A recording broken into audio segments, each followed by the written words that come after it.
हम बहुत ज़्यादा मुश्किल में मैंने मेरी जब से शादी हुई मैंने अपना सारा सामान भी बेच दिया। मैं बहुत ज़्यादा हम अपने कपड़े तक नहीं ले सकते। हम बहुत मजबूर हैं। अच्छा, ये मैं आपके मतलब घर में ही बैठा हूँ, तो ये मैं देख रहा हूँ कि आपके घर में ये 2 चारपाइयाँ ही हैं, तो बाकी सामान किधर गया? बाकी सामान जब हम भावल नगर से आए हैं तो सारा सेल कर दिया। जैसे भी हमारे बिस्तरे, बर्तन बर्तन तक बस सिर्फ़ खाने-पीने के बर्तन हैं। बाकी सारे डिनर जैसे मेरी अम्मी लोगों ने दिया तो सारे ही सेल कर दिए। मतलब आपका गुज़ारा नहीं हो रहा, तो आपने और घर के सामान बेच के गुज़ारा कर। जी, सारा सामान बेच के हम इधर तक पहुँचे हैं ताकि नहीं, तो अभी तो आपके घर में कुछ सामान भी नहीं ऐसा मुझे नज़र आ रहा जो बिक जाए और बेच के गुज़ारा कर लें, तो अभी फिर कैसे गुज़ारा करेंगे आप? मतलब महीने का अगर ये 550 की दिहाड़ी का हिसाब करें, तो 15,500 बनता है, उसमें से 8,000 आप वो किराया निकाल दें, बिल वगैरह डाल के कोई 12,000 तो हो जाता होगा खर्चा। तो ये 3,000 रुपये में बाकी ये खाना-पीना कैसे गुज़ारा करें?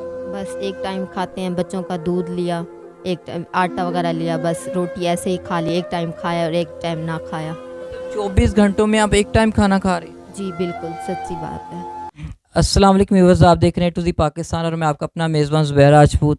आज एक और स्टोरी लेकर हाज़िर हुए हैं और बहुत आजकल जिस तरह के मैं पहले भी अपनी वीडियोज़ में ज़िक्र कर चुका हूँ जो हमारे पाकिस्तान के हालात हैं, तो इस तरह की स्टोरीज़ तो मैं कहता हूँ ख़त्म हो ही नहीं सकती हैं। लोग इतने परेशान हैं और लोग मुफलिसी की ज़िंदगी गुजार रहे हैं।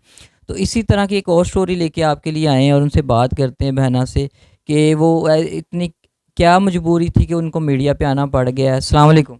वालेकुम सलाम। अच्छा, क्या नाम बहन आपका? मेरा नाम रुबीना है। रुबीना। अच्छा रुबीना बहना, आप मतलब आपके जो आप मैरिड हैं? जी, 2 बच्चे। अच्छा, 2 बच्चे हैं, 1 बेटा 1 बेटी। जी, 1 बेटा और 1 अच्छा। बेटी। अच्छा, आपके हस्बैंड क्या काम करते हैं? वो इधर मोहम्मदी होटल पे काम करते हैं, हम बहावल नगर से आए हैं। अच्छा, मतलब आपका बैकग्राउंड बहावल नगर का है और आपके हस्बैंड जो है ना होटल पे काम करते हैं। क्या काम करते हैं होटल पे? वेटरिंग का काम करते हैं। अच्छा, तो अगर वेटरिंग का काम करते हैं तो ज़ाहिर बात बड़ी कम तनख्वाह होगी। कितनी दिहाड़ी ले रहे हैं वो? 550। अच्छा, 550। तो जिधर आप ये रह रही हैं, ये जो ये मतलब किराए का ही होगा ऑब्वियसली ये, तो कितना रेंट दे रही हैं इस घर का? 8,000। अच्छा, 8,000 सिर्फ रेंट है, तो बिल वगैरह कितने आ जाते हैं? बिल तो अब बिल बहुत ज़्यादा आ जाते हैं गैस का, 4,000 बिल, 5,000 ऐसे। और गैस का अलहदा इतना ज़्यादा हम अफ़ोर्ड नहीं कर सकते। हम बहुत ज़्यादा मुश्किल में मैंने मेरी जब से शादी हुई मैंने अपना सारा सामान भी बेच दिया। मैं बहुत ज़्यादा हम अपने कपड़े तक नहीं ले सकते। हम बहुत मजबूर हैं। अच्छा, ये मैं आपके मतलब घर में ही बैठा हूँ, तो ये मैं देख रहा हूँ कि आपके घर में ये 2 चारपाइयाँ ही हैं, तो बाकी सामान किधर गया? बाकी सामान जब हम भावल नगर से आए हैं तो सारा सेल कर दिया। जैसे भी हमारे बिस्तरे, बर्तन तक बस सिर्फ़ खाने-पीने के बर्तन हैं। बाकी सारे डिनर जैसे मेरी अम्मी लोगों ने दिया तो सारे ही सेल कर दिए। मतलब आपका गुज़ारा नहीं हो रहा, तो आपने और घर के सामान बेच के गुज़ारा कर रहे हैं? जी, सारा सामान बेच के हम इधर तक पहुँचे हैं ताकि मेरा शौहर काम उधर लाहौर में कर सके, लेकिन इधर भी हम बहुत मुश्किल में हैं, हमारा गुज़ारा नहीं चल रहा। नहीं, तो अभी तो आपके घर में कुछ सामान भी नहीं ऐसा मुझे नज़र आ रहा जो बिक जाए और बेच के गुज़ारा कर लें, तो अभी फिर कैसे गुज़ारा करेंगे आप? मतलब महीने का अगर ये 550 की दिहाड़ी का हिसाब करें, तो 15,500 बनता है, उसमें से 8,000 आप वो किराया निकाल दें, बिल वगैरह डाल के कोई 12,000 तो हो जाता होगा खर्चा। तो ये 3,000 रुपये में बाकी ये खाना-पीना कैसे गुज़ारा कर रहे हैं? बस एक टाइम खाते हैं, बच्चों का दूध लिया, एक टाइम आटा वगैरह लिया, बस रोटी ऐसे ही खा ली, एक टाइम खाया और एक टाइम ना खाया। मतलब 24 घंटों में आप एक टाइम खाना खा रहे हैं? जी, बिल्कुल सच्ची बात है।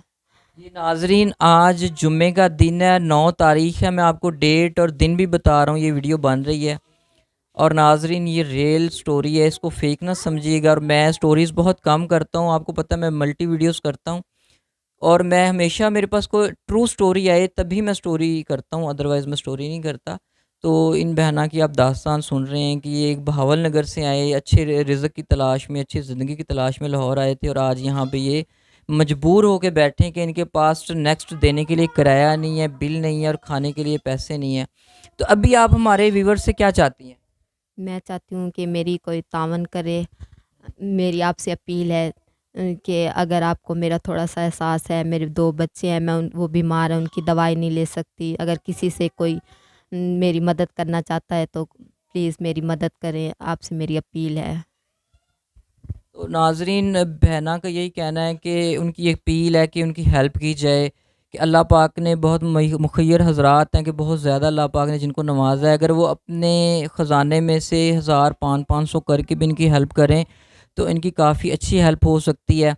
और नाज़रीन, मज़ीद एक बार फिर से गुज़ारिश करूँगा कि आप जो हज़रात हेल्प करना चाहते हैं सिर्फ़ वो राब्ता करें, कोई नाजायज़ तंग ना करे। ज़्यादातर मैंने देखा, मैंने लास्ट वीडियोज़ बनाई हैं उनके अंदर मैंने नंबर नहीं लगाए किसी के हेल्पिंग के। तो उसकी वजह ये थी कि मेरा अपना चैनल नंबर लगा हुआ है, मेरे चैनल नंबर पे ही लोग मेरे से राब्ता कर रहे थे कि उनका नंबर दें।